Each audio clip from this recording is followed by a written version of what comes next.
Hi my dear செல்லா குட்டீஸ், எல்லாருக்கும் வணக்கம். இன்னைக்கு நம்ம 2021 ரிலீஸ் ஆன ஹெல்பெண்டர் அப்படிங்கிற ஒரு வெறித்தனமான படத்தை தாங்க எடுத்து வந்திருக்கேன். வழக்கமா நம்ம சேனல்ல சைக்கோத்தனமான படங்களை மட்டும் தான் பார்த்துட்டு இருக்கோம் இல்லையா? ஸோ இந்த முறை உங்களுக்கு கொஞ்சம் டிஃப்ரெண்டான படத்தை கொடுக்கலாமே அப்படின்ட்டு அந்த ஹாரர் பக்கம் போகலான்ட்டு போனேன். பட் இந்த முறையும் கூட எனக்கு கிடைச்சது ஹாரர் பிளஸ் சைக்கோங்க. அதாவது நாம இப்ப பார்க்க போற இந்த படத்துல ஒரு சூனியக்காரி சைக்கோவா மாறினா எப்படி இருக்கும் அப்படிங்கிறது தாங்க இந்த படத்துல நம்ம பார்க்க போறோம். சரி வாங்க இப்ப நாம இந்த படத்துக்குள்ள போலாம். பட் அதுக்கு முன்னாடி நம்ம சேனலை சப்ஸ்கிரைப் பண்ணிட்டு அந்த லைக் பட்டனை மட்டும் தட்டி விட்டுருங்க. கதை சொல்ல நானும், அதை கேட்டு ரசிக்க நீங்களும். சோ இப்ப அந்த படத்தோட ஸ்டார்டிங் சீன்ல பார்த்தோம் அப்படின்னா ஒரு அடர்ந்த காட்டுக்கு நடுவுல செம்ம இருட்டான ஒரு இடத்துல நூத்துக்கணக்கான மனுஷனுங்க கையை போய் காலு போய் ஒட்டுமொத்த தோலும் உறிஞ்சு போயிட்டு ரத்தமும் சதையுமா செத்து போய் கிடக்குறாங்க.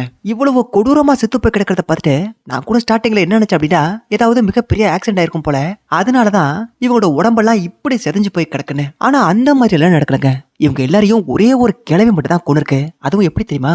சூனியத்தால வசியம் பண்ணி இவங்க எல்லாரையும் தன்னோட பக்கத்துல வர வச்சு அவங்களோட கையை கால் அப்படின்ட்டு எல்லாத்தையுமே கடிச்சே தின்னு கொலை பண்ணிருக்கு. இது எல்லாத்தையுமே தெரிஞ்சுக்கிட்டு இருக்க இந்த சூனியக்காரி வாழ்ற அதே காட்டுல இருக்கக்கூடிய மத்த சூனியக்காரிகள் எல்லாரும் சேர்ந்து தப்பு செஞ்ச இந்த சூனியக்காரிக்கு நாம தண்டனை கொடுக்கணும் அப்படின்ட்டு அவளை தூக்குல போட்டுருவாங்க. ஆனா அப்படி தூக்குல போடுறதுக்கு அப்புறம் கூட அந்த சூனியக்காரி சாக மாட்டாங்க. இதனால இவளை சுட்டு கொலை பண்றதுதான் நல்லது அப்படின்னு இன்னொரு சூனியக்காரி தன்னோட கண்ணால சுட்டுக்கிட்டே இருப்பாங்க. அதுவும் பாத்தீங்கன்னா 6 முறை சுடுவா. ஆனா அப்பவும் அந்த சூனியக்கார தாய்க்கிழவி செத்து போக மாட்டாங்க. இதனால இன்னொரு சூனியக்காரி தன்னோட கத்தி எடுத்துட்டு போயிட்டு அவளை குத்தி கொலை பண்ணலான்ட்டு பக்கத்துல போவா. பட் அதுக்குள்ளவே பாத்தீங்க அப்படின்னா அந்த சூனியக்காரி தானாவே தகன்னு எரிஞ்சுக்கிட்டு அந்த இடத்த விட்டு அப்படியே பறந்து மேல போயிடுவா. அப்படியே கட் பண்ணா அடுத்த சீன்ல இந்த படத்தோட ஹீரோயினும் அவளோட அம்மாவும் சேர்ந்து ஒரு தாறுமாறான பாட்டு பாடிட்டு இருப்பாங்க. நம்ம ஹிப்பா பாதிக்கே செம்ம டஃப் கொடுப்பாங்க போல. அந்த மாதிரி ஒரு பாட்டை பாடிட்டு வீட்டுக்கு போயிடுவாங்க. அப்படி போனதுக்கு அப்புறம் நம்ம ஹீரோட அம்மா ஹீரோட கிட்ட நான் வெளில போறேன், உனக்கு எதாவது தேவையா அப்படிங்கிற மாதிரி கேட்பாங்க. அதுக்கு ஹீரோயினோ தான் நிறைய பொருட்கள் வாங்க வேண்டியது இருக்குன்னு சொல்லிட்டு நானும் உங்க கூட வரேன்னு சொல்லுவாங்க. அப்படி ஓப்பனா கேட்டதுக்கு அப்புறமும் கூட நம்ம ஹீரோட அம்மா ஹீரோனு கிட்ட நான் வேணா உனக்கு குச்சி முட்டாயும் குருவி ரொட்டியும் வாங்கிட்டு வருவாங்கிற மாதிரி உனக்கு பென்சிலும் கொஞ்சோண்டு சாக் பீஸும் வாங்கிட்டு வரேன் அப்படின்ட்டு இன்னைக்கு நைட்டு நம்ம பிராக்டிஸ் பண்ணணும்னு சொல்லிட்டு நேக்கா அங்கிருந்து கிளம்பிடுவாங்க. அப்படி தன்னோட அம்மா வீட்டை விட்டு கிளம்பினதுக்கு அப்புறம் நம்ம ஹீரோயினும் வீட்டுல இருக்க மாட்டாங்க. அவளும் சுத்தி பாக்குறதுக்காக வீட்டை விட்டு வெளில வருவாங்க. அப்பதான் தெரியுது ஹீரோயினும் அவளோட அம்மாவும் இருக்கிறது ஒரு வீட்டுல, அதுவும் காட்டுக்குள்ள இருக்கிற ஒரு வீட்டுல. அப்படி இந்த காட்டை விட்டு வெளில வந்ததுமே நம்ம ஹீரோயின் எல்லா பக்கமும் சுத்தி முத்தி தெரிஞ்சுட்டு கடைசியா ஒரு ஆத்துக்குள்ள போயிட்டு குளிச்சிட்டு இருப்பாங்க. அப்ப அந்த காட்டுக்கு நடுவுல ஒரு வித்தியாசமான சத்தம் கேட்கறத நம்ம ஹீரோனு கேட்டுட்டு அந்த சத்தம் கேட்கற இடத்த நோக்கி போயிட்டு இருப்பா. அட் த சேம் டைம்ல இந்த பக்கம் ஷாப்பிங் போறதா சொல்லிட்டு போன நம்ம ஹீரோட அம்மா ஒரு கடைக்குள்ள போயிட்டு அங்க ஒரு கிரீடத்தை எடுத்துட்டு இருப்பாங்க. அப்ப அந்த ஷாப்பிங் மால்ல இருந்த ஒரு வயசான தாத்தா இவங்களை பார்த்துட்டு ஹாய் மேடம், எனக்கு உங்களை தெரியும்னு நினைக்கிறேன். சொல்ல போனா நான் சின்ன பிள்ளை இருக்கிறப்போ எங்க அம்மாவுக்கு ஒரு முறை உடம்பு சரியில்லாம போயிடுச்சு. எங்க அம்மாவில எந்திரிச்சு நடக்க கூட முடியல. அப்ப எங்க அம்மாவை கவனிச்சுக்கிறதுக்காகவே எங்க அப்பா ஒரு நர்ஸ் அழைச்சிட்டு வந்தாங்க. அவங்க தானே நீங்க? ஆனா எனக்கே இப்ப வயசாயிடுச்சுங்கிற மாதிரி பேசிட்டு பாருங்க. அப்படி அவர் பேசிட்டு இருக்கிறப்போ அதை கொஞ்சம் கூட கவனிக்காத மாதிரி திரும்பி அந்த கிரீடத்தோட விலை என்ன அப்படிங்கறத கேட்டுட்டு அந்த காசை கொடுத்துட்டு தாத்தாவுக்கு ஒரு பாய சொல்லிட்டு ஒண்ணுமே நடக்காத மாதிரி அங்கிருந்து கிளம்பி போயிடுவா. அந்த தாத்தாவும் அப்படியே திருக்க முறுக்குன்னு முடிச்சிட்டு இருப்பாரு. ஆனா தப்பிச்சோம் பொழைச்சோம் அங்கிருந்து கிளம்பி நேக்கா வீட்டுக்கு வந்து அவங்க வாங்கின அந்த கிரீடத்தை தன்னோட பொண்ணுக்கு போட்டு அழகு பார்த்துட்டு இருப்பாங்க. அப்படியே 2 பேரும் பேசிட்டு இருப்பாங்க. அப்போ தன்னோட பொண்ணுகிட்ட நான் வீட்டுல இல்லாதப்போ உனக்கு ரொம்ப ரொம்ப போர் அடிச்சிருக்குமே, அந்த டைம்ல நீ என்னடி தங்கம் பண்ணுன அப்படின்ட்டு கேட்பாங்க. அதுக்கு ஹீரோயினத்தோட அம்மா கிட்ட தான் வேட்டைக்கு போனதுனால தனக்கு போர் அடிக்கல அப்படின்பா. அதை கேட்டதுமே அவங்களுக்கு சிரிப்பு வந்திருக்கேன். இதனால சிரிச்சுக்கிட்டு என்ன தங்கம் வேட்டைக்கு போட அப்படிங்கறத கேக்குறப்போ அந்த அடர்ந்த காட்டு பகுதியில ஒரு வித்தியாசமான சத்தம் கெடுத்துமா. அதனால அந்த இடத்துக்கு போனேன். அப்பதான் அந்த இடத்துல ஒரு வித்தியாசமான உருவத்தை பார்த்தேன். ஆனா என்னால அதோட முகத்தை பார்க்கவே முடியலமா, வெறும் உருவம் மட்டும் தான் தெரிஞ்சது அப்படின்பா. அதை கேட்டுதான் அவங்க அம்மா செம்ம ஷாக் ஆயிடுவாங்க. இதுக்கப்புறம் நாம இவங்கள தாய்க்கிழவி அப்படின்னு வச்சுப்போம். சோ இப்ப இந்த தாய்க்கிழவி என்ன பண்ணுவாங்க அப்படின்னா ஹீரோயின் இந்த மர்ம உருவத்தை பார்த்துதான் சொன்னா இல்லையா, அந்த இடத்துக்கு போயிட்டு அங்கிருந்து நிறைய மரக்குச்சிகளையோ அதை ஒன்னா சேர்த்து கட்டுறதுக்காக தன்னோட முடியையும் அப்படி புடுங்கி எடுத்து ஒரு வித்தியாசமான சிம்பிள் மாதிரி செஞ்சு அது கூடவே அந்த காட்டுக்குள்ள இருந்து ஒரு சில பழங்களை பறிச்சு தன்னோட கையில் வச்சுக்கிட்டு தன்னோட கூறிய அந்த நகத்தால வாய்க்குள்ள விட்டு ஒரு இழு எடுத்ததும் அப்படியே வாய்க்குள்ள இருந்து ரத்தம் அப்படியே பிச்சுக்கிட்டு அடிக்கும். அந்த ரத்தத்தை அந்த பழத்துல தடவி இப்ப அந்த வித்தியாசமான ஒரு சிம்பிள் மாதிரி செஞ்சாங்க இல்லையா, அதுல வச்சு எல்லா பக்கமும் அப்படியே தேய்ச்சி முடிச்சுட்டு அப்படியே ஒரு வித்தியாசமான மந்திரத்தை சொல்லுதும் அந்த சிம்பிள் அப்படியே மேல கொஞ்சம் கொஞ்சமா பறக்க ஆரம்பிக்கும். ஆனா அது மட்டும் இல்லாம அந்த தாய் கிழவி இப்போ வீட்டுக்கு போனதுக்கு அப்புறம் அந்த காட்டுல வளரக்கூடிய ஒரு சில வித்தியாசமான பழங்களையும் கூடவே அங்க இருக்கக்கூடிய புற்களையும் பறிச்சு ஒரு டேபிள் மேல வட்டமா வச்சுட்டு மறுபடியும் தன்னோட வாய்க்குள்ள விரல விட்டு கிழிச்சு ரத்தத்தை வர வச்சு அந்த குச்சிகளை வச்சு ஒரு வித்தியாசமான சிம்பிள் செஞ்சாங்க இல்லையா, எக்ஸாக்டா இப்ப அதே மாதிரி தன்னோட ரத்தத்தால அந்த சிம்பிளை அந்த வட்டத்துக்குள்ள வரைஞ்சிட்டு ஒரு கைய அந்த சிம்பிள் மேலையும் இன்னொரு கைய தன்னோட கண்ணு மேலையும் வச்சதுமே காட்டுக்குள்ள போன ஹீரோயின் எங்க இருக்கா அப்படிங்கிறத ஏதோ ட்ரோன் கேமரா வச்சு பாக்குற மாதிரி இந்த தாய்க்கிழவியை அவ்வளவு கிளியரா பாத்துட்டு இருக்குங்க. அப்படி காட்டுக்குள்ள போன நம்ம ஹீரோயின் ஒரு சின்ன நீர்வீழ்ச்சிக்கு பக்கத்துல உட்காந்துக்கிட்டு அதை அப்படியே படம் வச்சுட்டு இருக்கிறப்போ அந்த இடத்துக்கு ஒருத்தன் வருவான். அவனை நம்ம ஹீரோயின் பார்த்துட்டு நீங்க எதுக்காக இங்க வந்திருக்கீங்க, நீங்க யார் அப்படின்னு கேக்குறப்போ அவன் ஹீரோயின் கிட்ட நான் இந்த காட்டை சுத்தி பாக்குறதுக்காக வந்தமா, அப்படி வந்தப்ப என் காரை ஒரு இடத்துல விட்டேன், ஆனா எந்த இடத்துல விட்டேன் அப்படிங்கிறது தெரியாம நான் இந்த காட்டுக்குள்ள ரொம்ப நேரமா அங்கேயும் எங்கேயும் சுத்திட்டு இருக்கேன், அதனால இப்ப நான் என் கார் கிட்ட போகணும், உனக்கு அந்த இடத்துக்கு வழி சொல்ல தெரியுமா அப்படின்ட்டு கேட்டுட்டு இருப்பான். அதுக்கு ஹீரோயின் தனக்கு வழி தெரியாதுன்னு சொல்லிட்டு நீங்க இந்த இடத்துல அத்துமீறி நுழைஞ்சிருக்கீங்க, சோ இந்த இடத்த விட்டு கிளம்புங்க அப்படின்ட்டு இருப்பா. சரிமா நான் இங்கிருந்து கிளம்புறேன், பட் இங்கிருந்து கிளம்புறதுக்கு முன்னாடி உங்ககிட்ட ஒரு போட்டோ ஒன்று காட்டுறேன், அந்த போட்டோல இருக்கிறது என்னங்கிறத மட்டும் ப்ளீஸ்மா என்கிட்ட சொல்ல முடியுமான்னு சொல்லிட்டு அந்த போன் எடுத்துக்கிட்டு பக்கத்துல வருவாங்க. ஆனா ஹீரோயின் அவர்கிட்ட நீங்க கிட்ட வராதீங்க சார், எனக்கு உடம்பு சரியில்லை அப்படிங்கிற மாதிரி சொல்லிட்டு இருப்பாங்க. அப்படி ஹீரோயின் சொல்றதை கேட்டதுமே நம்மள பார்த்த ஹீரோயின் பயப்படுற அப்படிங்கிறது அவருக்கு தெரிஞ்சு போயிடுது. அதனால ஹீரோயின் கிட்ட இதை பாருமா, நீ பயப்பட வேண்டிய அவசியம்லாம் கிடையாது, இந்த காட்டுக்கு பக்கத்துல இருக்க டவுனை சேர்ந்தவன் தானா, என் பொண்ணு அந்த டவுன்ல இருக்கக்கூடிய ஒரு ஸ்கூல்ல தான் படிச்சிட்டு இருக்கா, அவளோட பேரு ஆம்பர், நீ அவளை பாத்திருக்கிய அப்படிங்கிற மாதிரி கேட்டிருக்கப்போ இதை பாருங்க சார், நான் வீட்டுல இருந்து தான் படிக்கிறேன், ஸ்கூலுக்குலாம் போறது இல்லை அப்படின்பா. அப்ப அவர் இந்த போன்ல இருக்கக்கூடிய போட்டோ எடுத்து நம்ம ஹீரோனுக்கு பக்கத்துல வந்து காட்டிட்டு இருப்பாருங்க. அந்த தாய்க்கிழவி கூட ஒரு மரக்குச்சியில வித்தியாசமான சிம்பிள் செஞ்சு பறக்க விட்டா இல்லையா, அந்த சிம்பிள் தாங்க இவரு போட்டோ எடுத்திருக்காரு. ஆனா ஹீரோயினை தான் முழுசா பாக்குறதுக்குள்ள இப்ப அந்த தாய்க்கிழவி அங்க வந்து ஹேன்னு ஒரு சத்தம் போட ஹீரோயினும் ஐயோ அம்மா வந்துட்டாங்களே அப்படின்ட்டு அங்க இருந்து கிளம்பிடுவாங்க. சரி பொண்ணு தான் போயிட்டு நாம ஏன் இந்த அம்மா கிட்ட வழியை கேட்டுட்டு இங்க இருந்து கிளம்ப கூடாது அப்படின்ட்டு இப்ப அந்த தாய்க்கிழவி அந்த இடத்த பார்த்தா அந்த தாய்க்கிழவி அங்க இருக்க மாட்டா. சரி அவங்களும் அங்க இருந்து போயிருப்பாங்க போலன்னு சொல்லிட்டு இவரும் அப்படியே யதார்த்தமா திரும்பினா அந்த தாய்க்கிழவி அவரோட கண்ணுக்கு முன்னாடி நிக்குங்க. அதை பார்த்துட்டு அப்படியே செம்மையா பயந்து போயிடுவாரு. ஏன்னா ஒரு மேடான பக்கத்துல கிட்டத்தட்ட ஒரு 50-60 அடிக்கு அந்த பக்கமா என்ன அந்த தாய்க்கிழவி திடீர்னு தன்னோட கண்ணுக்கு முன்னாடி வந்திருக்குங்க. அதனாலதான் அவர் பயந்துருப்பாரு. சோ இப்ப அந்த தாய்க்கிழவி அப்படியே முன்னாடி போயிட்டு இருக்கிறப்போ இவரும் அவளை ஃபாலோ போயிட்டு பின்னாடியே போயிட்டு இருப்பாரு. ஏகப்பட்ட கேள்விகளை அந்த தாய்க்கிழவி கிட்ட கேட்டுட்டே போயிட்டு இருப்பாரு. பட் எந்த கேள்விக்குமே அந்த தாய்க்கிழவி பதில் சொல்லாம இத பாரா சொன்ன பையமோனே நான் கேட்கிற அந்த கேள்விக்கு பதில் சொல்லு அப்படின்னு கல்யாணம் ஆயிடுச்சு அப்படின்னு கேட்கறப்போ அவரும் இல்ல அப்படின்றாரு. சரி ஓகேப்பா, ஏதாவது குழந்தை குட்டி இருக்கா அப்படின்னு கேட்கறப்போ அடி கிறுக்கு தாய்க்கிழவி, நான் எனக்கு கல்யாணமே ஆகல அப்படிங்கிறேன், அப்புறம் எங்க இருந்து குழந்தையெல்லாம் வரும் அப்படின்னு பாருங்க. அப்ப எனக்கு ரொம்ப வசதியா போயிடுச்சு அப்படின்னு அந்த தாய்க்கிழவி ஒரு மந்திரத்தை போட்டதும் அவர் அப்படியே அந்த இடத்துல தொங்க ஆரம்பிச்சிருவாரு. அப்படியே அவரோட கையை பிடிச்சு கிழிச்சு விட்டதும் அப்படியே ரத்தம் வந்துட்டு இருக்குங்க. அந்த ரத்தத்தை எடுத்து தன்னோட வாயில வச்சுட்டு ஒரு மந்திரத்தை சொன்னதுமே அவர் அப்படியே வெடிச்சு சதுரி போயிடுவாருங்க. அப்படியே அவரை கொலையும் பண்ணிட்டு இந்த தாய்க்கிழவி தான் எந்தவித தப்புமே பண்ணலங்கிற மாதிரி அழுதுட்டு இருக்கும். அடுத்த சீன்லயே பாத்தீங்க அப்படின்னா இந்த தாய்க்கிழவி தூங்கிட்டு இருக்கிறத நம்ம ஹீரோயின் பார்த்துட்டு கொஞ்சம் நிம்மதியா இருக்கலாமே அப்படின்ட்டு அந்த காட்டுக்குள்ள அங்கேயும் எங்கேயும் சுத்த ஆரம்பிச்சிருவா. அப்படி ஹீரோயின் காட்டுக்குள்ள போன கொஞ்ச நேரத்திலேயே இந்த பக்கம் இந்த தாய்க்கிழவியும் கண்ண முடிச்சிருவா. அப்ப அந்த காட்டுக்குள்ள ஒரு மான் நிக்கிறத இந்த ஜன்னல் வழியால பார்த்துட்டு அந்த மானை ஃபாலோ பண்ணிட்டு இந்த தாய்க்கிழவியும் பின்னாடியே போயிட்டு இருக்கும். ஆனா கொஞ்ச நேரத்துக்கு அப்புறம் பாத்தீங்க அப்படின்னா இந்த தாய்க்கிழவி வீட்டுல இருக்கும். அதுவும் ரத்தமா இருக்கக்கூடிய தன்னோட கைகளை வந்து கழுவிட்டு இருக்கும். ஒரு விழுந்த மானை அடிச்சு நைட்டு சாப்பிடறதுக்காக பொரியல் பிடிச்சா இல்ல அதே இடத்துல போட்டு தள்ளி அந்த மானை பச்சையாவே தின்னுடுச்சான்னு தெரியலங்க. காட்டுக்குள்ள போன ஹீரோயின் கொஞ்சம் தூரத்துல ஒரு வீடு ஒண்ணு இருக்கிறத பார்த்துட்டு அதுக்கு பக்கத்துல போயிட்டு இருப்பா பாருங்க. அங்க ஒரு பொண்ணு ஒண்ணு இருக்கிற மாதிரியே இருக்கும். இதனால ரொம்ப பக்கத்துல போயிட்டு பாக்குறப்போ அந்த பொண்ணும் நம்ம ஹீரோயினா பாத்துருவா. ஆனா அந்த பொண்ணு நம்ம ஹீரோயினை பார்த்துட்டு தன்னோட ஃப்ரெண்டு தான் யாரோ வந்திருக்காங்க அப்படிங்கிற மாதிரி நினைச்சுப்பாங்க. சோ சீக்கிரமா உள்ள வழின்னு சொல்லிட்டு அந்த பொண்ணு கத்திக்கிட்டே நம்ம ஹீரோனுக்கு பக்கத்துல வரப்பதான் அது நம்ம ஃப்ரெண்டு கிடையாது வேற யாரோ அப்படிங்கிறது தெரிய வரும். அப்ப அந்த பொண்ணு நம்ம ஹீரோனை பார்த்துட்டு சாரி மேடம், என்னோட ஃப்ரெண்டு தான் நினைச்சு அப்படி பேசிட்டேன், என்ன மன்னிச்சிருங்க, என்னோட பேரு ஆம்பருங்க, உங்க பேர் என்ன அப்படின்னு கேக்குறப்போ நம்ம ஹீரோயினும் தன்னோட பேரை வந்து ஈஸி அப்படின்பா. ரெண்டு பேரும் அப்படியே ரொம்ப நேரம் பேசிட்டு இருப்பாங்க. பட் நம்ம ஹீரோயின் அந்த காட்டுக்குள்ள தான் பேசிட்டு இருப்பா. அதனால அந்த பொண்ணு ஹீரோனை பார்த்து இதை பாரு, இந்த காட்டுக்குள்ள பேசுறது எனக்கு பயமா இருக்கு, அதனால தயவு செஞ்சு இங்க வாமா அப்படின்னு சொன்னதும் நம்ம ஹீரோனும் அந்த ஆம்பருக்கு பக்கத்துல போயிடுவா. இந்த காட்டுக்குள்ள வந்த ஒருத்தரை இந்த தாய்க்கிழவி அப்படியே வெடிச்சு சதுர வச்சு கொலை பண்ணா இல்லையா, அவரு நம்ம ஹீரோன் கிட்ட பேசுறப்போ ஆம்பர் அப்படிங்கிற ஒரு பொண்ணை பத்தி சொல்லியிருப்பாரு. அந்த பொண்ணு தாங்க இந்த பொண்ணு. இப்ப இவங்க ரெண்டு பேரும் பேசிட்டு இருக்கிறப்போ இந்த ஆம்பர் பொண்ணு நம்ம ஹீரோன் கிட்ட இந்த மலைக்கு பக்கத்துல ஒரே ஒரு ஸ்கூல் தான் இருக்கு, நான் அங்கதான் படிச்சிட்டு இருக்கேன், பட் ஆனா உன நான் அங்க பார்த்ததே இல்லையே அப்படின்பா. அதுக்கு ஹீரோயின் நான் வீட்டுல இருந்து தான் படிச்சிட்டு இருக்கேன் அப்படின்பா. சரி ஓகேன்னு சொல்லிட்டு நம்ம ஹீரோயினை பக்கத்துல வந்து இந்த ஆம்பர் பொண்ணு உட்கார சொல்லுவாங்க. ஆனா ஹீரோயின் ஆம்பருக்கு பக்கத்துல உட்கார மாட்டாங்க. அவளுக்கு பக்கத்துல கிடந்த சேர தூக்கிட்டு போட்டு கொஞ்சம் தூரமா போட்டு தான் உட்காருவா. ஆம்பரும் ஒன்னும் புரியாம அப்படியே திருக்க மறுக்கணும் முடிச்சிட்டு இருப்பா. அப்படியே சீனை கட் பண்ணா இந்த தாய்க்கிழவி இருக்கா பாருங்க, அவ வீட்டுல தன்னோட பொண்ணு இல்ல அப்படிங்கறத தெரிஞ்சுக்கிட்டு அந்த வீட்டுக்குள்ள இருக்கிற ஒரு ரூமோட கதவுக்கு பக்கத்துல போய் நிப்பாங்க. இந்த தாய்க்கிழவி இருக்கு பாருங்க, அது ஒரு வித்தியாசமான சிம்பிள் ஒண்ணு அடிக்கடி யூஸ் பண்ணிட்டே இருக்கும் இல்லையா, அதே சிம்பிளை பாத்தீங்கன்னா இப்ப இந்த ரூமோட கதவுலயும் இருக்குங்க. அந்த சிம்பிள் மேல இந்த தாய்க்கிழவி கைய வச்சதோ அந்த கையை பொழந்துக்கிட்டு ஒரு சாவி ஒண்ணு வெளில வரும். அந்த சாவியை போட்டு கதவை ஓபன் பண்ணி அந்த ரூம்குள்ள போனதும் அந்த ரூம்குள்ள ஒரு புக் ஒன்று இருக்கும். அந்த புக்கை இந்த தாய்க்கிழவி தொட்டதுமே ஏதோ ஒரு மர்மமான வித்தியாசமான கனவுகள்லாம் வந்துட்டு இருக்கும். ஆனா அப்படி வரக்கூடிய அந்த கனவுகள் எதுவுமே நம்ம புரிஞ்சுக்கிற மாதிரி இருக்காது. ஆனா கடைசியில பாத்தீங்க அப்படின்னா ஹீரோயின் தாய்க்கிழவியை பார்த்து நீங்க எங்ககிட்ட பொய் சொல்லிட்டீங்க அப்படிப்பா. ஆனா அது மட்டும் இல்லாம ஒரு இருட்டான இடத்துக்குள்ள இருந்து அம்மா இங்க என்னாச்சுமா என்னதான் நடக்குது அப்படிங்கிற மாதிரி ஹீரோயின் கேட்டுட்டு இருப்பா.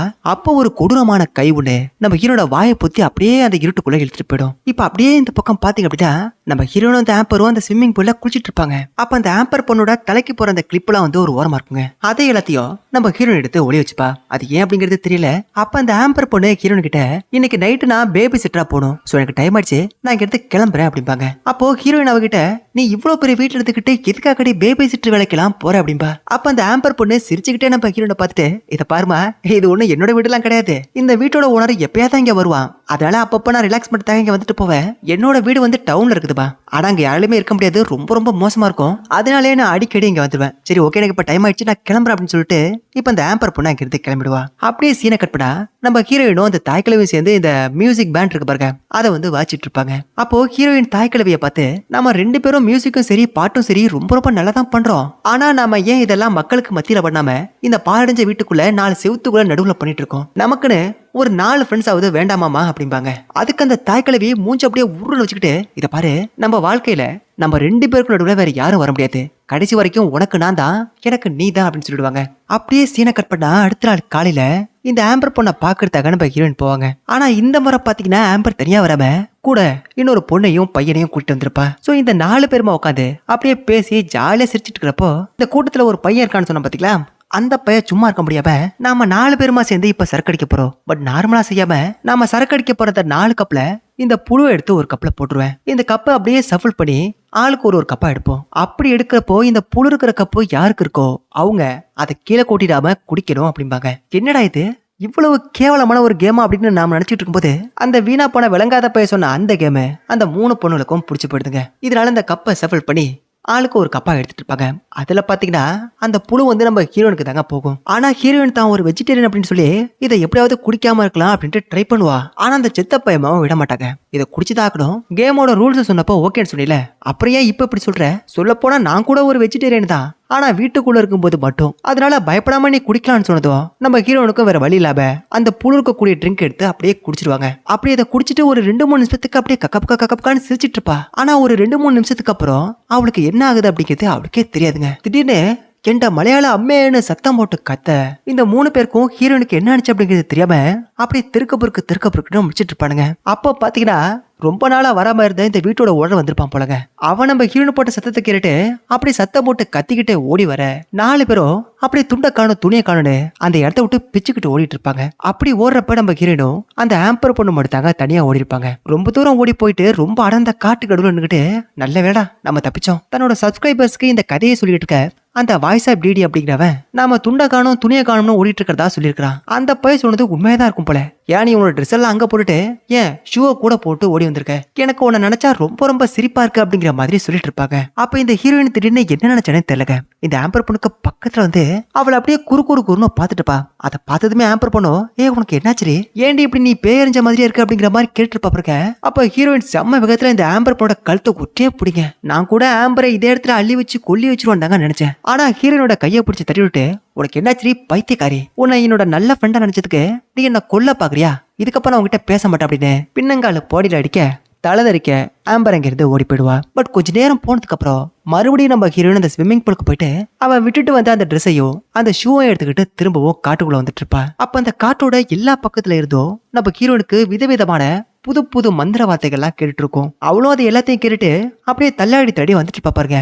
அப்ப இவங்க எல்லாரும் விளையாடிட்டு இருந்த அந்த வீட்டோட ஓனர் நம்ம ஹீரோயிட்ட வந்து யாரை கேட்டு என் வீட்டு பக்கம் எல்லாரும் வந்தீங்க, இதுக்கப்புறம் வந்தீங்க உங்களை போலீஸ்ல புடிச்சு கொடுத்துருவேன் அப்படி இப்படின்னு காது ஜவ்வுல ஓட்ட விழுற அளவுக்கு கிளிகிள்னு கிழிச்சிட்டு இருப்பாங்க. ஆனா அவன் பேசக்கூடிய எந்த வார்த்தைக்கும் ரிப்ளை பண்ணாம நம்ம ஹீரோன் அப்படியே சில மாதிரி நின்றுட்டு இருப்பா. அவனும் கலர் திட்டி பார்த்துட்டு இதுக்கப்புறம் வேலைக்கு ஆகாது அப்படிங்கிற மாதிரி பார்த்துட்டு இருப்பான். பட் அப்படியே அந்த சீனை கட் பண்ணிட்டு நம்ம ஹீரோயின் அந்த காட்டு பகுதியில இருந்து வீட்டுக்கு வரத அவங்க அம்மா அதான் அந்த தாய் கிழவி தன்னோட ரூம்குள்ள இருந்து அப்படியே பார்த்துட்டு இருக்கோம். அப்படி நம்ம ஹீரோயின் வீட்டுக்குள்ள போனதுமே இவ்வளவு நேரமா நீ எங்க போட, உனக்கு என்னாச்சு அப்படிங்கறத இந்த தாய் கிழவி கேட்பாங்க. நான் என்னோட ஃப்ரெண்ட்ஸை பார்க்க போயிருந்தேன். அவங்க கூட சேர்ந்து ஜாலியா பேசி சிரிச்சு விளையாடிட்டு இருந்தேன். அப்போ விளையாட்டா என்ன ஒரு புழுவை சாப்பிட சொன்னாங்க. நானும் அதை சாப்பிட்டுட்டேன். அப்படி சாப்பிட்டதால அது என் உடம்புக்கு ஏதாவது பண்ணுமா அப்படிம்பாங்க. அதை கேட்டதுமே அந்த தாய் கிழவி செம்ம ஷாக் ஆயிட்டு, இது புழுவை சாப்பிட்டியா, அதுவும் உயிரோட இருந்த ஒரு புழுவைய சாப்பிட்ட அப்படின்னு கேட்டு, அடுத்ததா உன் ஃப்ரெண்ட்ஸுக்கெல்லாம் ஒன்றும் ஆகலையில, அவங்க எல்லாம் நல்லா தானே இருக்காங்க, எந்த பிரச்சனையும் இல்லை அப்படின்ட்டு ரொம்ப ரொம்ப பதட்டத்தோட கேட்பாங்க. அவங்களுக்குலாம் ஒரு பிரச்சனை இல்லமா, அவங்க எல்லாரும் நல்லா தான் இருக்காங்க. ஆனா நான் தான் புழுவை சாப்பிட்டுருக்கல, அதனால எனக்கு ஏதாவது பிரச்சனை வருமா அப்படிங்கிற மாதிரி கேட்பாங்க. இதை பார்த்தாயே உனக்கு எந்த பிரச்சனையும் கிடையாது, இதுக்கப்புறம் நீ தான் பிரச்சனை அப்படிங்கிற மாதிரி சொல்லுங்க. அடுத்ததா மறுபடியும் அந்த தாய் கிழவியை பார்த்து, என் ஃப்ரெண்டு ஆம்பர் அப்படின்ட்டு ஒருத்தி இருக்கிறாமா, அவளோட அங்கிள ஒரு 2 நாளா காணும்னு சொன்னாமா அப்படின்னு சொன்னதுமே இந்த தாய் கிழவியோட கண்ணுல இருந்து கண்ணீர் அப்படியே தாரையா ஊத்த ஆரம்பிக்கும். ஏன்னா அந்த காட்டுக்குள்ள வழி தெரியாம வந்த ஒருத்தரை நம்ம தாய் கிழவி அப்படியே வெடிச்சு செதற வச்சிருப்பா இல்லையா, அதனால தாங்க இப்ப இந்த தாய் கிழவியை அழுதுட்டு இருக்கா. அப்படியே சீனை கட் பண்ணா நம்ம ஹீரோயின் தூங்கிட்டு இருக்கிறப்போ ஒரு சில வித்தியாசமான மந்திரங்களை யாரோ சொல்ற மாதிரியும் கூடவே அழுதுகிட்டு இருக்கிற மாதிரியான சத்தம் கேட்குங்க. இதனால பயந்து போன ஹீரோயின் அப்படியே இந்த ரூமை விட்டு வெளில வந்து எங்க இருந்தா இந்த சத்தம் வந்துட்டு இருக்கு அப்படிங்கறத கேக்குறப்போ மாடி மேல இருக்கிற ஒரு ரூம்குள்ள இருந்தாங்க இந்த சத்தம் வந்துட்டு இருக்கு. அந்த ரூமுக்கு பக்கத்துலயும் போயிருவா. அப்ப பாத்தீங்கன்னா அந்த கதவுல இருக்கக்கூடிய அந்த சிம்பிள் இருக்கு பாருங்க, அதுல யதார்த்தமா தன்னோட கையை எடுத்து வச்சதும் அந்த கையை போறதுகிட்ட ஒரு சாவி ஒண்ணு வெளில வருதுங்க. அந்த சாவியை வச்சு ரூம் கதவு திறந்து உள்ள போயிட்டு இந்த சாவியை ஒரு மேஜை மேல வைப்பா. அந்த மேஜை மேல பார்த்தோம் அப்படின்னா நம்ம ஹீரோயின் இப்ப வச்சா இல்லையா சாவி, அது கூடவே ஏகப்பட்ட சாவிகள் இருக்கும். அப்படின்னா இந்த ரூமோட கதவை திறக்கிறதுக்கு ஒவ்வொரு முறையும் புது புது சாவியை போட்டு தான் ஓபன் பண்ணணும் போல. அப்படி உள்ள வந்ததுமே அந்த தாய் கிழவி ஒரு புக்கு மேல கைய வைப்பா பாருங்க, எக்ஸாக்டா அதே புக்கு தாங்க இருக்கு. அது மேல நம்ம ஹீரோயினும் கைய வைப்பா. அப்படி வச்சதுமே பாத்தீங்க அப்படின்னா ஒரு வித்தியாசமான சிரிப்பு சத்தத்தோட ஏகப்பட்ட மந்திர வார்த்தைகள் எல்லாம் யாரோ சொல்லிட்டு இருப்பாங்க. கூடவே நம்ம ஹீரோயினுக்கும் ஒரு கனவு வருங்க. அந்த கனவு பாக்குறதுக்கு ரொம்ப ரொம்ப கொடூரமா இருக்கும். அதை பார்த்ததுமே ஹீரோயின் அப்படியே செம்மையா பயந்து போயிடுவா. இதனால அந்த ரூமை விட்டு அப்படியே சத்தம் போடாம போயிடுவாங்க. அப்படியே சீனை கட் பண்ணா ஒரு அடர்ந்த காட்டுக்கு நடுவுல நம்ம ஹீரோயின் நின்னுகிட்டு ஒரு கம்பளி பூச்சை பார்த்துட்டு இருப்பாங்க. அப்ப அந்த தாய் கிழவி அந்த இடத்துக்கு போயிட்டு, இதை பாருமா, அந்த கம்பளி பூச்சை நீ மட்டும் சாப்பிட்ட அப்படின்னா உனக்கு ரொம்ப ரொம்ப பவர் வரும் அப்படின்பா. இது கம்பளி பூச்சை சாப்பிட்டா பவர் வருமா, என்னமா இப்படி சொல்றீங்க அப்படின்ட்டு கேக்குறப்போ, ஆமாண்டி மகளே, நான் சொல்றதெல்லாம் உண்மைதான். நீ இதுக்கு முன்னாடி இந்த புழுவை சாப்பிட்டப்பயும் உனக்கு நிறைய பவர் வந்திருக்கும். நீ ஃபர்ஸ்ட் டைம் அந்த புழுவை தின்னதுல உனக்கு பவர் கிடைச்சிருக்கு அப்படிங்கிறது உனக்கே தெரியாது. ஆனா இப்போ நான் உன் அம்மா சொல்றேன், நீ அந்த புழுவை தின்ன மாதிரி இந்த கம்பளி பூச்சையும் சாப்பிட்டீங்கன்னா உனக்கு நிறைய பவர் கிடைக்கும். ஆனா அது மட்டும் இல்ல, எலி, பூனைக்குட்டி, அப்புறம் காட்டு மிருகங்கள் அப்படின்ட்டு எது கிடைச்சாலும் நீ சாப்பிடலாம். அப்படி சாப்பிடுறது மூலமா உனக்கு நிறைய பவர் கிடைக்கும் அப்படிம்பாங்க. அப்படி இந்த தாய் கிழவி சொன்னதை கேட்டதுமே நம்ம ஹீரோயின் என்ன கேட்பா தெரியுமா, இப்படி காட்டு விலங்குகளை சாப்பிடறதுக்கு பதிலா நான் மனுஷங்களை கூட சாப்பிடலாம்ல, எனக்கு அதுவும் பவர் தரும்ல, எனக்கு என்னவோ மனுஷங்களை சாப்பிட்டாதான் டேஸ்டா இருக்கும்னு தோணுதுமா, நான் சாப்பிடலாமா அப்படின்னு கேட்பா. அதை கேட்டதுமே இந்த தாய் கிழவி அப்படியே செம்மையா பயந்து போயிட்டு கண்ணை முடிக்குதுங்க. சோ இது எல்லாமே இப்ப நம்ம தாய் கிழவிக்கு வந்த ஒரு சாதாரண கனவு மட்டும்தான். அப்படியே சீனை கட் பண்ணா பொழுது விடுது. இப்ப சாப்பிடுறதாக நம்ம ஹீரோயின் போயிட்டு உட்காரப்போ தட்டுல வந்து ஒரு மனுஷ விரல் இருக்குங்க. அதை எடுத்து அப்படியே கறக்க மறுக்குன்னு கடிச்சு தின்னுட்டு இருப்பா. அதை இந்த தாய் கிழவி பார்த்துட்டு, நீ இப்ப வர வர ரொம்ப ரொம்ப நல்லா சாப்பிட ஆரம்பிச்சிருக்க, உன்னை நினைச்சா எனக்கு ரொம்ப பெருமையா இருக்கு அப்படின்னு சொல்ல ஹீரோயின் சாப்பிட்டுக்கிட்டு இருந்த அந்த விரலை காட்டுவாங்க. ஆக்சுவலா அது விரல் கிடையாது, ஒரு மரக்குச்சிங்க. அந்த டோரை வந்து நம்ம ஹீரோயின் ஓபன் பண்ணா இல்லையா, அது வந்து இந்த தாய் கிழவிக்கு தெரிஞ்சு போயிருக்குங்க. சோ இதுக்கப்புறம் நம்ம ஹீரோயின் கிட்ட எதையும் மறைக்க கூடாது அப்படிங்கிறதுக்காக அவளை கூட்டிக்கிட்டு இந்த தாய் கிழவி ஒரு அடர்ந்த காட்டு பகுதியை நோக்கி போயிட்டு இருப்பா. அப்படி போயிட்டு இருக்கப்போ, நீ இந்த கதவை ஓபன் பண்ணிட்ட அப்படிங்கிறது எனக்கு தெரிஞ்சு போயிடுச்சுமா, அந்த கதவை திறந்து ஒரு முறை நீ உள்ள போயிட்ட அப்படின்னா நீ சாகுற வரைக்கும் உனக்கும் அந்த ரூமுக்குமான பந்தம் அப்படியே தொடர்ந்துகிட்டே இருக்கும். அதனால இதுக்கப்புறம் நீ என்ன செய்யணும் அப்படிங்கறத தான் நான் உங்ககிட்ட தெளிவா சொல்ல போறேன் வா அப்படின்னு சொல்லிட்டு கூட்டிட்டு போயிட்டு இருப்பாங்க. அப்பதான் ஹீரோயினுக்கு தான் ஒரு சூனியக்காரி அப்படிங்கிறது தெரிய வரும். அப்படியே செம்ம ஷாக் ஆயிட்டு, என்னமா சொல்றீங்க, நான் சூனியக்காரியா அப்படின்னா நீங்களும் என்ன மாதிரி தானா, உங்களை மாதிரி தான் நான் அப்படின்னா அப்போ உங்க அம்மாவும் உங்களை மாதிரி தானே சூனியக்காரியா இருந்திருப்பாங்க. அப்படின்னா நம்ம ஃபேமிலியே ஒரு சூனியக்கார ஃபேமிலியாமா, இது கேட்கறதுக்கு ரொம்ப ரொம்ப ரண கொடூரமாலாம் இருக்கு,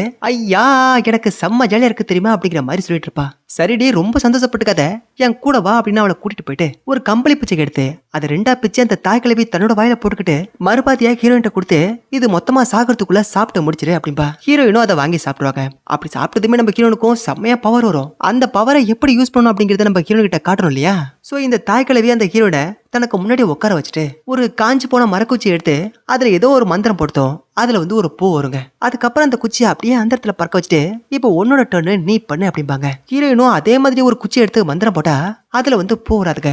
அதுக்கு பதிலாக அப்படியே ரத்தம் குடங்குடமா ஊத்திட்டு இருக்கும். அதை பார்த்துட்டு அந்த குச்சியாவை கீழே படுத்தோம், அப்படியே பூமியை பொழுதுகிட்டு கீழே போயிடுங்க. இந்த தாய் கிழவி அதை பார்த்து அப்படியே மிரண்டு போயிட்டு, நான் சொன்னல நீ இதுக்காக தான் இந்த மலையை விட்டு கீழே போக கூடாது, இன்கேஸ் நீ மட்டும் இந்த மலைக்கு பக்கத்துல இருக்க டவுனுக்கு போனா அங்க இருக்க எல்லா மனுஷங்களையும் நீ கடிச்சே தின்றுவ அப்படின்பா. அப்படியே சீனை கட் பண்ணா இந்த தாய் கிழவி தூங்கிட்டு இருக்குங்க. அப்ப பாத்தீங்கன்னா அந்த ரூமோட ஜன்னலுக்கு பக்கத்துல ஏதோ ஒண்ணு செம்ம வேகத்துல பறந்து போகும். இதனால இந்த தாய் கிழவி கண்ணு முடிச்சிரும். இப்ப என்னவோ பறந்து போனுச்சே, அது என்னவா இருக்கும் அப்படிங்கிறத பாக்குறதுக்காக வெளில வருவாங்க. அப்ப இந்த வீட்டோட பேஸ்மெண்ட் கதவு திறந்துக்கிறத பார்த்துட்டு இந்த தாய் கிழவியும் பேஸ்மெண்ட்டுக்கு போகலாம் அப்படின்னு அந்த கதவை திறக்குங்க.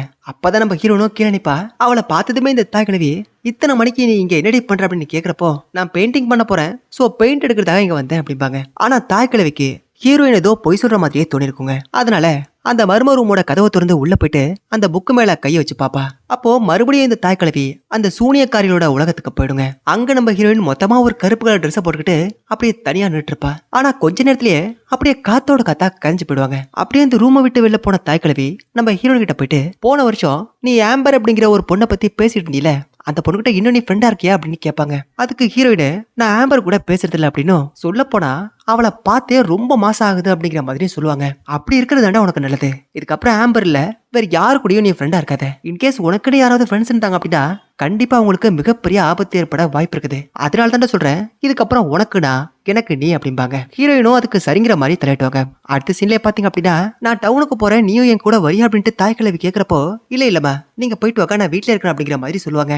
அப்படி தாய் கிழவி டவுனுக்கு போனதுக்கு அப்புறம் இந்த ஹீரோயின் பொண்ணு அந்த மர்ம ரூமுக்கு மறுபடியும் போயிட்டு அந்த புக்ல கையை வச்சு பாக்குறப்போ மறுபடியும் ஹீரோயினுக்கு விசித்திரமான கனவுகள்லாம் நிறைய வந்துட்டு இருக்கும். அதுவும் பாத்தீங்கன்னா அதெல்லாம் பாக்குறதுக்கே ரொம்ப ரொம்ப கொடூரமா இருக்கும். அப்படி அது எல்லாத்தையும் பார்த்து முடிச்சதுக்கு அப்புறம் இப்போ நம்ம ஹீரோயின் வந்து ஒரு மந்திரத்தை போட ஆரம்பிப்பாங்க. பறவைகளோட இறகுகளை அப்படியே வட்டமா சுத்தி வச்சு அந்த தாய் கிழவி வரையும் இல்லையா ஒரு சிம்பிள், அதே சிம்பிளை இப்ப நம்ம ஹீரோயின் தன்னோட ரத்தத்தால வரைஞ்சு அதுல கைய வச்சு பாக்குறப்போ அந்த அடர்ந்த காட்டுகளுள்ள ஏதோ ஒரு பொண்ணு ஒண்ணு போயிட்டு இருக்கும். ஆனா அந்த பொண்ணு யாரு அப்படிங்கறத காட்டலங்க. அடுத்த சீன்ல தாய் கிழவியை கூட்டிக்கிட்டு அந்த அடர்ந்த காட்டுகளுள்ள நம்ம ஹீரோயின் போயிட்டு இருப்பா. அப்படி போயிட்டு இருக்கப்போ ஒரு விலங்கோட எலும்பு கிடக்கிறத பார்த்துட்டு, இது பாக்குறதுக்கே ரொம்ப ரொம்ப சூப்பரா இருக்குமா, இந்த விலங்கை நீங்க தான் கொண்டு தின்னீங்களா அப்படின்னு கேட்பாங்க. இல்லம்மா இது ஒண்ணும் நான் கொள்ளல, இந்த விலங்கு இயற்கை மரணமா அடைஞ்சிருக்குமா, எனக்கும் அதுக்கும் எந்தவித சம்பந்தமும் இல்லை அப்படின்றவா. அதுக்கப்புறம் ஒரு நீர்வீழ்ச்சிக்கு பக்கத்துல நம்ம ஹீரோனை கூட்டிட்டு போயிட்டு நமக்கு பக்கத்துல என்னென்ன உயிர்கள்லாம் இருக்குது அப்படிங்கிறத எப்படி ஈஸியா கண்டுபிடிக்கணும் அப்படிங்கறத சொல்லி கொடுத்துட்டு இருப்பாங்க. அது எப்படி கண்டுபிடிக்கிறது அப்படின்னா, ஒரு முள் இருக்கக்கூடிய செடியை எடுத்து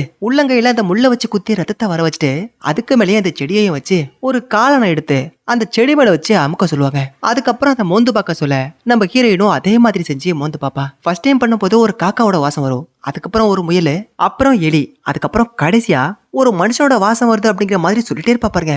அப்ப இந்த இடத்துக்கு அவ சொன்ன மாதிரியே ஒரு மனுஷன் வருவாங்க. அவனை பார்த்ததுமே இந்த தாய் கிழவி அந்த பையகிட்ட, டேய் இது ஒரு பிரைவேட் ப்ராப்பர்ட்டி, யார கேட்டா நீ உள்ள வந்த அப்படின்னு கேட்பாங்க. அதுக்கு அந்த பையன் கொஞ்சம் கூட பயப்படாம, இது பாருமா நீங்க உட்காந்துக்கிறது தான் பிரைவேட் ப்ராப்பர்ட்டி, நான் இப்ப நின்றுகிட்டு இருக்க இந்த இடம் வேற ஒரு ஸ்டேட்டுமா, அதனால நான் இங்க நிக்கிறதுனால எந்தவித பிரச்சனையும் கிடையாது அப்படிங்கிற மாதிரி சொல்லுவான். ஆனா அது மட்டும் இல்லாம உங்ககிட்ட நான் ஒரு நிமிஷம் பேசணும், பேசலாமா அப்படிப்பா. அதுக்கு இதை தாய் கிழவி முடியாதுன்னு சொல்லிடுவா. ஆனா அவர் விடாம, மேடம் ப்ளீஸ் மேடம் ஒரு 30 செகண்டாவது பேசிட்டு போறேன் அப்படிப்பா. அதுக்கு வந்து தாய் கிழவி ஒத்துக்க மாட்டா.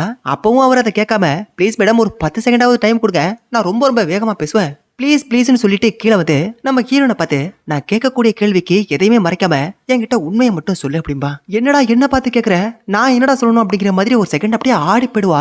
அப்போ அவர் நம்ம ஹீரோனை பார்த்து, நீ போட்டிருக்க ஷர்ட் ரொம்ப ரொம்ப சூப்பரா இருக்கு, அதை எந்த கடைக்கு போயிட்டு நான் வாங்கலாம்னு சொல்லு, எனக்கு அது வேணும் அப்படிம்பாங்க. இந்த ஷர்ட் வெளில எங்கேயுமே கிடைக்காது சார், ஏன்னா நாங்க ஒரு மியூசிக் பேண்ட் வச்சிருக்கோம் சார், அதுக்காகத்தான் இதை நாங்களே தயாரிச்சோம், சோ உங்களுக்கு வேற எங்கேயுமே கிடைக்காது அப்படின்றவா. அப்ப அந்த தாய் கிழவி அவரை பார்த்து, உங்களுக்கு கொடுத்த 10 செகண்ட் டைம் முடிஞ்சு போச்சு, நீங்க இங்கிருந்து கிளம்புங்க அப்படிப்பா. ஆனா அவர் அங்கிருந்து கிளம்பாம, நான் ஒண்ணு கேட்க நினைச்சது இது கிடையாது, ஒரு சில மாசத்துக்கு முன்னாடி ஒரு ஆள் வந்து இந்த காட்டுக்குள்ள வந்திருக்காரு, அவர் வீட்டுக்கு இன்னும் திரும்பவே இல்லை, அதை வச்சு பார்க்கும்போது அவர் செத்து போயிட்டாரு அப்படிங்கிற மாதிரி எங்களுக்கு ஒரு டவுட் இருக்குது, இந்த காட்டுக்குள்ள சிங்கமுலி அப்படின்ட்டு ஏதாவது இருக்குதா அப்படின்னு கேட்பாருங்க. அதுக்கு ஹீரோனி இல்லவே இல்ல, இந்த காட்டுக்குள்ள கொடூரமான விலங்குகள் அப்படின்னு எதுவுமே இல்ல அப்படின்றவா. அப்படி மிருகங்களால அவர் கொல்லப்படல அப்படின்னா அவர் எங்க தான் போயிருப்பாரு, ஒருவேளை அவர் செத்தே போயிருந்தாலும் எங்களால அவரோட டெட் பாடியை மட்டும் கண்டுபிடிக்கவே முடியல, இன்கேஸ் நீங்க அவரோட டெட் பாடியை எங்கேயாவது பாத்தீங்களா அப்படி பாருங்க. அப்ப இந்த ஹீரோயின் பொண்ணு கொஞ்சம் கூட பயப்படாம, இல்ல சார் எனக்கு என்னவோ அவரை வந்து ஹெல் பெண்டர்ஸ் தான் போட்டு தள்ளிருப்பாங்கன்னு தோணுது சார் அப்படிம்பாங்க. ஹெல் பெண்டர்ஸா அப்படின்னா யாருமா, அவங்க எல்லாம் எங்க இருக்காங்க அப்படின்னு கேக்குறப்போ, சார் நீங்க வேற, அவங்க எல்லாம் ரொம்ப ரொம்ப கொடூரமான ஆட்கள், சின்ன சின்ன பூச்சிகள் இருந்து பெரிய பெரிய விலங்குகள் வரைக்கும் அதுக்கு எல்லாத்தையும் அடிச்சு கொன்னு தின்னுட்டு தங்களோட சக்திகளை ரொம்ப ரொம்ப அதிகரிச்சுக்குவாங்களாம் சார். கிட்டத்தட்ட 1500 வருஷங்களா அந்த சூனியக்காரிங்க இந்த காட்டுக்குள்ள வாழ்றதா எனக்கு தெரியும் சார், ஆனா இது வரைக்கும் நான் அவங்கள பார்த்ததே இல்லை சார், எனக்கு என்னவோ அவங்க தான் இதெல்லாம் பண்ணிருப்பாங்கன்னு சொல்லுவா. அதை கேட்டதுமே அவர் அப்படியே செம்மையா சிரிச்சுட்டு, ஏமா நீ சூப்பரா கதை சொல்ற, நீ ஒரு நல்ல ரைட்டரா வரதுக்கான எல்லா தகுதியும் உங்ககிட்ட இருக்கு அப்படின்னு சொல்லிட்டு அந்த போலீஸ்காரங்க கிட்ட கிளம்பிடுவாருங்க. அப்படியே சீனை கட் பண்ணா இப்ப அந்த காட்டுக்குள்ள பனி பொழிய ஆரம்பிச்சிருச்சு. இந்த தாய் கிழவியை விட்டுட்டு நம்ம ஹீரோயின் மட்டும் எங்கேயோ தனியா போயிட்டாங்க. அதனால ஹீரோயின் இப்போ எங்க போயிட்டு என்ன பண்ணிட்டு இருக்கா அப்படிங்கறத பாக்கணும் அப்படிங்கிறதுக்காக இந்த தாய் கிழவி ரத்தத்தால அந்த சிம்பிளை வரைஞ்சி ஒரு கையை கண்ணை வச்சுக்கிட்டு இன்னொரு கையை அந்த சிம்பிளை வச்சு பாப்பாங்க. ஆனா இப்போ ஹீரோயின் எங்க இருக்கா அப்படிங்கறத இந்த தாய் கிழவியால பார்க்க முடியல. என்னடா இது, நம்ம மந்திரத்தை ஏதாவது தப்பா சொல்லிட்டோம் அப்படின்ட்டு மறுபடியும் ட்ரை பண்ணி பாப்பாங்க. ஆனா இந்த முறையும் ஹீரோயின் எங்க இருக்கா அப்படிங்கறத இந்த தாய் கிழவியால பார்க்க முடியாது. ஹீரோயின் எங்க இருக்கா அப்படிங்கறத தாய் கிழவியால கண்டுபிடிக்க முடியலங்க. அப்படின்னா இந்த தாய் கிழவியை விட நம்ம ஹீரோயின் வந்து ரொம்ப ரொம்ப பவர்ஃபுல் ஆயிட்டா. அடுத்த சீன்ல பார்த்தோம் அப்படின்னா ஒரு பவுல் ஃபுல்லா நிறைய புழுக்களை போட்டு வந்து இது எல்லாத்தையும் நீ மென்னு மென்னு நல்லா தின்னு அப்படின்னா பட்டாம்பூச்சி மாதிரி அந்த இடத்துல அப்படியே சூப்பரா பறக்கலாம் அப்படிங்கிற மாதிரி சொல்லிட்டு இருப்பா. ஆனா அது மட்டும் இல்லாம அந்த புழுவுல ஒரு புழுவை எடுத்து இந்த தாய் கிழவியை போட்டு கறக்கம் பறக்கணும் மென்னுட்டு நீயும் ட்ரை பண்ணி பாரு அப்படின்னு சொன்னதுமே நம்ம ஹீரோயினும் ஒரு புழுவை போட்டு மென்னுட்டு இருப்பாங்க. அதுக்கப்புறம் நம்ம ஹீரோயினும் அந்த தாய் கிழவியும் சேர்ந்து படியில வந்து ஜாலியா உருண்டு பிறண்டு விளையாடிட்டு இருப்பாங்க. அப்போ தாய் கிழவிய படுக்க வச்சு நம்ம ஹீரோயின் அவளுக்கு மேல ஏறி உட்காந்து அவளோட மூஞ்சி மேலேயே வாந்தி எடுத்துருவாங்க. அதுவும் பாக்குறதுக்கு கருப்பா கன்றாவியா இருக்கும். அதுக்கப்புறம் தாய் கிழவி நம்ம ஹீரோயினை பிடிச்சி கிழத்துட்டு பதிலுக்கு ஹீரோயின் மேல ஏறி உட்காந்து அவ மூஞ்சில இப்ப இந்த தாய் கிழவி கருப்பு கலர்ல வாந்தி எடுத்துருவாங்க. அதை பாக்குறதுக்கு ரொம்ப ரொம்ப கன்றாவியா இருக்குங்க. ஆனா இந்த ரெண்டு பேரும் கக்காப்புக்கான்னு சிரிச்சிட்டு இருப்பாங்க. அதுக்கப்புறம் இந்த தாய் கிழவி ஒவ்வொரு மாயாஜலமா பண்ணிட்டு இருக்கிறப்போ அந்த தாய் கிழவிக்கு நம்ம ஹீரோயின் வந்து டஃப் கொடுப்பா. அதை பார்த்துட்டு என்னடி எனக்கே இப்படி டஃப் கொடுக்குறேன்னு அந்த தாய் கிழவிய வாய பண்ணிட்டு இருப்பா. அடுத்த சீன்ல நம்ம ஹீரோயினும் தாய் கிழவியும் உட்காந்து பேசிட்டு இருக்கிறப்போ உங்க அம்மாவை பத்தி ஏதாவது சொல்லுங்களேன் கேட்போம் அப்படின்னு ஹீரோயின் தாய் கிழவிட்ட கேக்குறப்போ எங்க அம்மா எனக்கு மட்டும் தான் மதர் மாதிரி இருந்தாங்க, மத்த எல்லாருக்கும் பாக்குறதுக்கு மான்ஸ்டர் மாதிரி தான் இருப்பாங்க. அதுவும் எதை வச்சு நான் அப்படி சொல்றேன் அப்படின்னா ஒரு கிராமத்துல ஏகப்பட்ட மக்கள் இருந்தாங்க. ஒரே ஒரு நாள் நைட்ல அந்த கிராமத்துல இருந்த ஒட்டுமொத்த மக்கள் தொகையில பாதி மக்களை எங்க அம்மா தின்னுட்டாங்க. குறைஞ்சது ஒரு 300-400 பேரையாவது தின்னுப்பாங்க. அதுல ஒரு 200 பேருக்கு மேல சின்ன சின்ன பசங்க. அவங்க எல்லாம் சின்ன பசங்கன்னு கூட பார்க்காம எங்க அம்மா எல்லாரையும் அப்படியே வாரி தின்னுட்டா. அது கேட்டதும் நம்ம ஹீரோயின் அப்படியே செம்மையா அதிர்ச்சி ஆயிடுறா. என்னமா சொல்றீங்க, கிராமத்துல இருந்த பாதி மக்களை உங்க அம்மா தின்னுட்டாங்களா? அதுக்கப்புறம் உங்களுக்கு என்னமாச்சு, அவங்க எங்க இருக்காங்க அப்படின்னு கேக்குறப்போ அம்மா பண்ண தப்புக்காக அவங்கள மத்த ஹெல்பண்டர்ஸ் எல்லாம் சேர்ந்து ஒரு தூக்குல போட்டாங்க அப்படிம்பாங்க. அதை எதுக்காக இவ்வளவு ஃபீல் பண்ணி சொல்ற? பாதி கிராமத்தையே உங்க அம்மா தின்னருக்கு அதை தூக்கல போடாம அதுக்கு என்ன கேக்க வெட்டியா கொண்டாடுவாங்க? நானா இருந்தா உங்க அம்மாவை கைத்தா மட்டும் 2 வச்சு போட்டு தள்ளிருப்பேன். நல்ல வேலை உங்க அம்மா இப்போ உயிரோட இல்ல, அப்படி இருந்திருந்தா நானே கொண்டு இருப்பேன் அப்படிம்பாங்க. அப்ப அந்த தாய் கிழவி நம்ம ஹீரோயின் கிட்ட எங்க அம்மா செத்து போயிட்டான்னு யாரு இவங்கிட்ட சொன்னது? தூக்குல போட்டாங்க, எங்க அம்மா செத்து போகல. அதுக்கப்புறம் துப்பாக்கியால சுட்டானுங்க, அப்போ எங்க அம்மா செத்து போகல. அதுக்கப்புறம் கத்தியால குத்தி கொலை பண்ண நினைச்சாருங்க. ஆனா அப்போ எங்க அம்மா அப்படியே தக்கன்னு எரிஞ்சுக்கிட்டு வானத்தை நோக்கி பறந்து போயிடுச்சு. அது எங்க போனிச்சு அப்படிங்கிறது இன்னைக்கு வரைக்கும் என்னால கண்டுபிடிக்கவே முடியல அப்படிம்பாங்க. கிட்டத்தட்ட ஒரு 70-80 வருஷமா நான் என்னோட அம்மாவை தேடிக்கிட்டு இருக்கேன் அப்படிம்பாங்க. எது 70-80 வருஷமா தேடிட்டு இருக்கியா? அப்ப நான் உன்னோட வயசு என்னமா அப்படின்னு கேக்குறப்போ எனக்கு 147 வயசு ஆகுது அப்படின்னு அந்த தாய் கிழவி சொல்லுதுங்க. அப்படியே சீனை கட் பண்ணா இந்த ஆம்பர் இருக்கா பாருங்க, அவளை பாக்கிறதுக்கு நம்ம ஹீரோயின் போயிட்டு இருப்பா. ஆம்பரும் நம்ம ஹீரோனை பார்த்துட்டு நான் இங்கதான் வேலை பாக்குறேன் அப்படிங்கிறது உனக்கு எப்படி தெரியும்? நீ எதுக்காகடி என்ன பார்க்க வந்திருக்க கொலகார சைக்கோ அப்படிம்பாங்க. அதுக்கு ஹீரோயின் ஆம்பர் கிட்ட இத பாரு, லாஸ்ட் சம்மர்ல நான் பண்ண தப்புக்கே நான் மன்னிச்சிரு, அதுக்காக சாரி கேட்க தான் உன்னை பார்க்க வந்தேன், ப்ளீஸ் நான் மன்னிச்சிரு அப்படிங்கிறப்போ ஆம்பரும் சரி ஓகே அதெல்லாம் விடு அப்படின்னு சொல்லிட்டு நம்மள அந்த வீட்டோட ஓனர் துரத்திட்டு வந்தால அந்த பையில ஒரு 4-5 மிருகம் சேர்ந்து கொலை பண்ணிடுச்சான். அதுங்க உன்னையும் கொலை பண்ணிருக்கும்னு நினைச்சேன், ஆனா பரவாயில்ல நீ உயிரோட தான் இருக்க, சரி ஓகே நான் கிளம்புறேன் விடு அப்படின்னு சொல்லிட்டு அவ கிளம்புறப்போ ஆம்பருக்கு ஒரு கிஃப்டையும் அவகிட்ட இருந்து ஆட்டையை போட்ட அந்த கிளிப்பையும் கொடுப்பா. ஆனா ஆம்பரத்தை வாங்காம தூக்கி வீசிட்டு அங்கிருந்து கோமா பேசிட்டு கிளம்பிடுவா. அப்போ ஆம்பரை ஹீரோயின் அப்படியே முறைச்சு பார்த்துட்டு இருப்பாங்க. அப்படியே இந்த சீனை கட் பண்ணா ஹீரோயின் வீட்டுல இல்ல அப்படிங்கிறது இந்த தாய் கிழவிக்கு தெரிய வருங்க. அதனால அவ எங்க போயிருக்கா அப்படிங்கறத கண்டுபிடிக்கிறதுக்காக அந்த வீட்டோட மர்ம ரூமுக்கு போயிட்டு அந்த புக்ல கைய வச்சு பார்க்கலான்னு பார்த்தா அந்த இடத்துல அந்த புக்கே இருக்காதுங்க. என்னடா இந்த புக்கை காணுமே அப்படின்ட்டு தன்னோட பொண்ணு கிட்ட கேட்கலாமே அப்படின்ட்டு அவளோட ரூமுக்கு போயிட்டு பார்த்தா அந்த புக்கை வந்து இப்ப அவளோட ரூம்ல தாங்க இருக்கும். அந்த புக்கை இப்ப இந்த தாய் கிழவி தொட்டு பார்த்தா அந்த ஆம்பர் பொண்ணு அப்படியே 2 துண்டா வெட்டி வயிற்றுக்கு மேல இருக்கக்கூடிய பீஸை மட்டும் அப்படியே ஒரு டேபிள்ல வச்சு ஆம்பரை வந்து எனக்கு ரொம்ப ரொம்ப பிடிக்குமா, அவளை சாப்பிட்டு பாருங்க உங்களுக்கும் அவளை ரொம்ப ரொம்ப பிடிக்கும் அப்படின்னு சொல்லிட்டு ஒரு ஸ்பூனை எடுத்து ஆம்பரோட வயிற்றுக்குள்ள வச்சு அப்படியே அமுக்குன்னு அமுக்கி ஒரு பீஸை எடுத்து நம்ம ஹீரோயின் அப்படியே தின்னுட்டு இருப்பா. அதை பார்த்துட்டு அப்படியே பயத்துல இந்த தாய் கிழவி வந்து கத்திட்டு இருப்பா. ஹீரோயின் இப்படி மக்களை கொண்டுகிட்டே இருந்தா அப்படின்னா கண்டிப்பா அவளை மத்த ஹெல்பண்டர்ஸ் எல்லாம் சேர்ந்து அவளை கொண்டுடுவாங்க. சோ அவளை காப்பாத்தணும் அப்படிங்கிறதுக்காக நாம ஏதாவது பண்ணியாக்கணுமே அப்படின்ட்டு அந்த ரூமை விட்டு வெளில வந்தா தன்னை யாரோ காப்பாத்துங்கன்னு சொல்லி கதறிட்டு இருப்பாங்க. அந்த சத்தம் எங்க இருந்து வருது அப்படிங்கிறது இவங்களால கண்டுபிடிக்க முடியாதுங்க. அப்ப பாத்தீங்கன்னா ஒரு பெட்டிக்கு மேல நிறைய ரத்த துளிகள்லாம் இருக்கும். அதை இந்த தாய் கிழவி பார்த்துட்டு அந்த பெட்டியை ஓபன் பண்ணா உள்ள ஒரு மிகப்பெரிய சுரங்க பாத்திருக்குங்க. அதுக்குள்ள இந்த தாய் கிழவி போவா. அந்த சுரங்கத்தை எப்படி செஞ்சிருப்பாங்க அப்படின்னா நிறைய மனுஷங்களையும் நிறைய மிருகத்தையும் கொலை பண்ணி அவங்களோட தோல் எல்லாத்தையும் உரிச்சு அந்த சுரங்கத்தோட எல்லா பக்கமும் சுத்தி ஒட்டி வச்சிருப்பாங்க. அதை எல்லாத்தையும் அப்படியே செம்ம பயத்தோட பார்த்துட்டு உள்ள போடா இந்த ஆம்பர் பொண்ணு உடம்பெல்லாம் ரத்தத்தோட ஒரு ஓரமா பயத்தோட கத்திட்டு கிடப்பா. ஆம்பர் வந்து தாய் கிழவியை பார்த்துட்டு உங்க பொண்ணு தான் இப்படிலாம் பண்ணிட்டு இருக்கா, ப்ளீஸ் அவள்கிட்ட சொல்லி இதை நிறுத்த சொல்லுங்க, எனக்கு பயமா இருக்கு, நான் என் வீட்டுக்கு போகணும், ப்ளீஸ் என்ன காப்பாத்துங்கன்னு கத்திட்டு இருப்பாங்க. அப்ப பாத்தீங்கன்னா நம்ம ஹீரோயின் அங்க வந்துருவா. அப்போ தாய் கிழவி ஹீரோனை பார்த்து நீ இப்படி எல்லாம் பண்ணிட்டு இருந்தா உன் உயிருக்கு மிகப்பெரிய ஆபத்தாயிடும், சோ ப்ளீஸ் இதை நிப்பாட்டிக்க அப்படின்பா. ஆனா அது மட்டும் இல்லாம இது என்னடி கேவலமா இருக்கு, இது என்ன இடம் அப்படின்னு கேக்குறப்போ இது எனக்கு சந்தோஷத்தை கொடுக்குற இடம் அப்படிம்பாங்க. இப்படி எல்லாம் பண்ணக்கூடாது அப்படின்னு ஹீரோயினை எவ்வளவோ தடுத்து பாப்பா. ஆனா ஹீரோயின் தாய் கிழவி கிட்ட நான் உங்களோட புக்கை பார்த்துட்டேன், உங்களோட எல்லா ரகசியமும் இப்ப எனக்கு தெரிஞ்சு போயிடுச்சு, நீங்க என்னவா இருக்கீங்க அப்படிங்கிறது எனக்கு தெரியும், உங்க சுயரூபத்தை நான் இப்ப பார்க்கணும், அதை காட்டுங்க அப்படின்பா. அதனால தாய் கிழவியும் ஒரே ஒரு செகண்டுக்கு மட்டும் அப்படியே அந்த சூனியக்காரியா மாறிட்டு வருவா. அம்மா அவ்வளவுதானா, இப்ப நான் பண்றேன் பாருங்க, ஆனா நீங்க பயந்துடாதீங்க அப்படின்னு சொல்லுவா. நீ எல்லாம் என் பவருக்கு முன்னாடி ஒரு குழந்தை, நான் ஏண்டி பயப்பட போறேன் அப்படின்ட்டு அந்த தாய் கிழவி சொல்றப்போ ஹீரோயின் வந்து ஒரே ஒரு சுடக்கம் மட்டும் போடுவா. அந்த ஒரு சுடக்கலையே இந்த தாய் கிழவியை கூட்டிக்கிட்டு நரகத்துக்கே போயிடுவா. அப்ப தன்னோட கையை வச்சு ஒரே ஒரு செய்கை படுத்தும், அந்த ஆம்பர் பொண்ணோட தலை அப்படியே வெட்டிச்சு செதறி போயிடும். அவளும் ஒரு செகண்ட் அப்படியே சூனியக்காரியா மாறுவா. அதை பார்த்துட்டு நம்ம தாய் கிழவி அப்படியே பயந்து போயிடுவா. அப்போ ஹீரோயின் தன்னை ஏதாவது பண்ணிடுவாள் அப்படிங்கிற பட்சத்துல ஏமா என்ன எதுவும் போயிடாத, என்ன திருடாத, எனக்கு பயமா இருக்கு, உனக்கு முன்னாடி நான் ஒரு ஆளே கிடையாது போல, ப்ளீஸ் என்ன விட்டுரு அப்படின்ட்டு கெஞ்சுவாங்க. அதுக்கு ஹீரோயினும் ரொம்ப சிரிச்சுக்கிட்டு அம்மா உங்களை எனக்கு ரொம்ப பிடிக்கும், நான் உங்களை திங்கலாம் மாட்டேன், நீங்க பயப்படாதீங்க, நான் இப்ப டவுனுக்கு போறேன், உங்களுக்கு ஏதாவது வேணும்னா சொல்லுங்க, நான் வாங்கிட்டு வரேன் அப்படின்னு சொல்லிட்டு டவுன்ல இருக்கிற மக்கள் எல்லாரையும் திங்கிறதுக்காக ஹீரோயின் அப்படியே பறந்து போயிட்டு இருப்பா. இந்த இடத்துல சூனியக்காரி சைக்கோவை மாற இத்தோட இந்த படத்தை முடிச்சிருக்காங்க. நம்ம வாட்ஸ்அப் குரூப்கான லிங்கை நான் ஃபர்ஸ்ட் கமெண்ட்ல உங்களுக்காக பின் வச்சிருக்கேன். அந்த குரூப்புக்கான லிங்கை கிளிக் பண்ணி நம்ம குரூப்ல ஜாயின் பண்ணி எனக்கு சப்போர்ட் பண்ணுங்க. நான் உங்களை வேற ஒரு வீடியோல மீட் பண்றேன். until then bye. நான் உங்கள் வாய்ஸ் அப்படி